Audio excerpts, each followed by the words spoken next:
We've also seen with our customers a tremendous increase in the interest and scrutiny around compensation.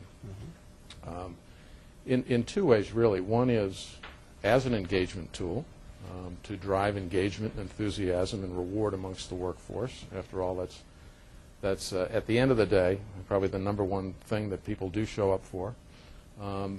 So as an engagement tool, looking for ways to drive compensation so you get the right rewards to the highest performers and you incent behavior through the reward system. So that's a classic interest, but a heightened interest that we see of using compensation as a real tool for engagement and strategy.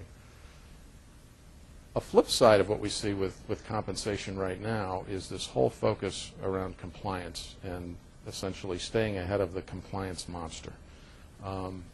We've all seen enough stories and seen enough relative to bonus schemes and unfair pay practices, perceived or real unfair pay practices, and golden parachutes and the like, that there's a tremendous amount of not only government interest and increased compliance, but also board of directors, compensation committees, executive teams. So it really is forefront for CEOs today.